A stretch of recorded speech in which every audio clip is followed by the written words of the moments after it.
घडणार आहे. आपण जे विचार करतो आपण तेच होणार आहे.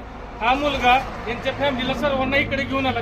पुढे गेलते काय कामानिमित्त तासगाव वंजारवाडीचे इथे पोरग बार काय पण आवाज दणदणीत खणखणीत आला म्हणला मला तुमचं व्हिडिओ बघतो चहा प्यायचा आहे घरदस्ती पण त्यानं ते सांगितलं.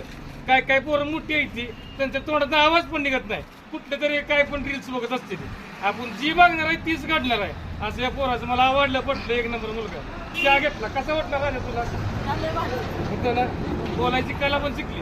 यो चांगले व्हिडिओ बघतोय कुठलं कामधंद्याचं बघतोय फ्युचर मध्ये आपण तीच करणार चांगलं कामधंदा करणार. आणि तुम्ही जर टाइमपास हसणारा नसणारा व्हिडिओ बघितलं तर भविष्यात तुमच्या दुःखच असणार आहे. यानं बरेच व्हिडिओ आपला बघितले दिसते ती तर नाही मुलगा तुम्ही ते विचार करून बघा तुमची मुलं काय बघतात काय नाही. अनेक फॅमिलीजनी त्यांची मुलं इकडे घेऊन येत असतात. तर सर्वांचं मनपूर्वक आभार आणि या फॅमिलीची बाजीगर सर्वांचे मनपूर्वक आभार. अवश्य ह्यांनी भेट द्या दिली तुम्हीही द्या तुझं मनपूर्वक